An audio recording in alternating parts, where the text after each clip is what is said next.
monsieur, c'est dans ce local que l'ex-président de la République, le docteur Thomas Boni Yayi, vient d'animer sa conférence de presse, une conférence de presse qui tient office d'adresse à la population béninoise dans cette période qu'on qualifie de période de crise électorale, période d'impasse politique.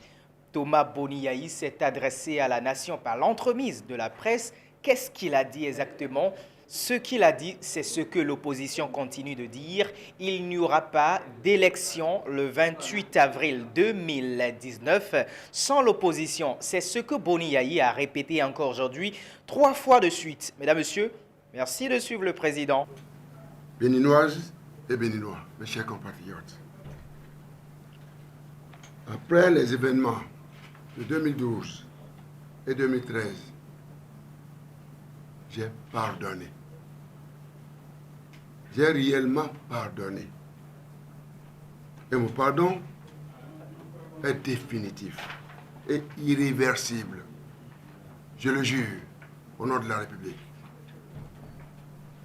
J'ai assumé le pouvoir d'État, comme vous le savez. Je l'ai exécuté et j'en connais les rouages et les difficultés qui en sont liées. On ne peut pas les surmonter en s'éloignant de Dieu, le Père céleste, créateur du ciel et de la terre. C'est pourquoi, prouvez à toutes et à tous que mon pardon est sincère. Et pour pardonner et donner une chance au président Patrice Talon de gouverner pour le bien de notre peuple. Qu'au matin du 6 avril 2016, je lui ai offert la Bible, l'un des plus grands livres saints qui organise la meilleure gouvernance dans la société. J'espérais sincèrement qu'il en ferait un bon usage tout au long de son mandat. Le roi ne saurait s'installer indéfiniment dans les œuvres de la chair, ni s'offrir indéfiniment des droits et ignorer indéfiniment ses devoirs à l'endroit de la cité. La justice divine est implacable. Mes chers compatriotes, Béninoises et Béninois, 3 années durant, je me suis gardé de me prononcer solennellement sur la gouvernance du pays, espérant que le sursaut patriotique l'emporte sur la gestion planique du pouvoir, qui considère certains citoyens comme des citoyens de seconde zone. Ce silence est l'expression de mon choix de ne point interférer dans la gestion de mon successeur, mais d'observer. Aujourd'hui, mes chers compatriotes, au regard de la gouvernance imposée à notre peuple, des nuisances de tout genre qu'elle induit, et singulièrement la crise politique que subit actuellement notre pays, c'est un devoir patriotique et de salubrité nationale de rompre la réserve dans laquelle j'avais choisi de me murer en dépit des provocations et humiliations dont ma famille biologique et politique et moi-même continuons de faire l'objet. Cette gouvernance permanente de musellement et de provocation instaurée depuis 3 années est montée crescendo avec le vote de la loi sur la charte des partis politiques et le code électoral.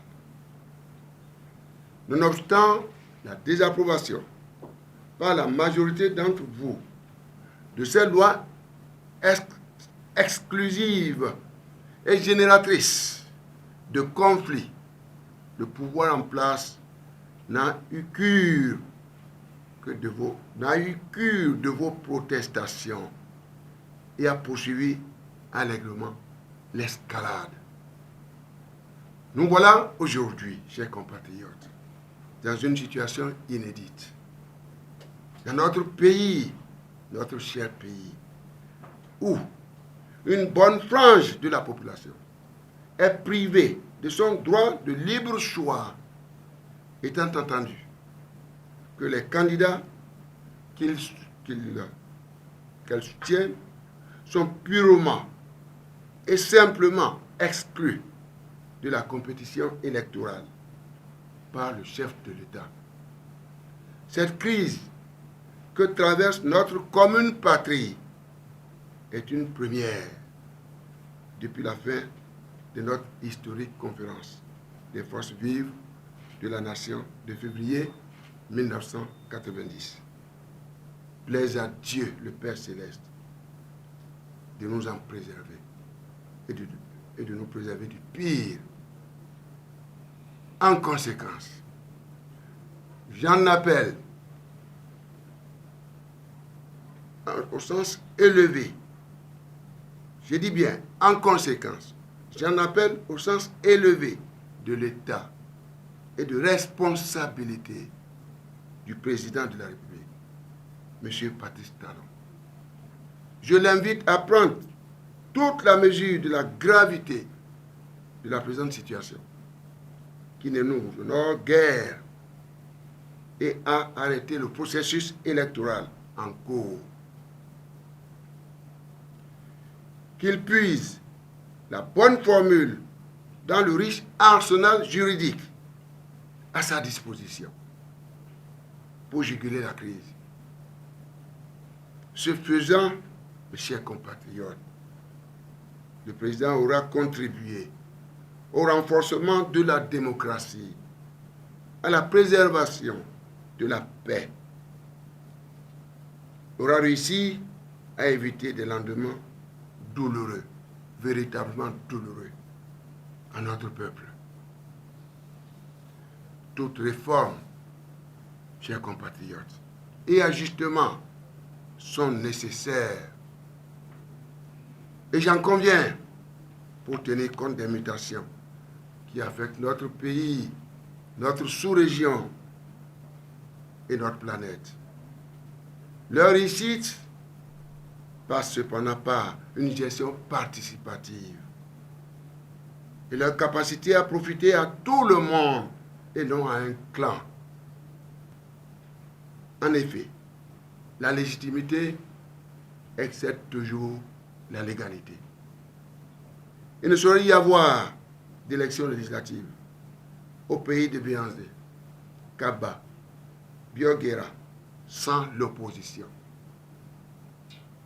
Mes très chers compatriotes, il ne saurait y avoir d'élections législatives au pays de Béanzé, Kaba, Bioguera, sans l'opposition. Mes très chers compatriotes, il ne saurait y avoir d'élections législatives au pays de Béanzé, Kaba, Bioguera, sans l'opposition. Ensemble, dans la cohésion nationale et dans un sursaut patriotique, gagnons le pari d'un Parlement inclusif. Vous l'avez bien compris, c'était l'adresse du président Boni Yayi à la nation béninoise, adresse qui tient office, comme je le disais il y a quelques secondes, de message à la nation béninoise et à la communauté internationale. On vous aura compris, Monsieur le Président, vivement, paix pour notre pays.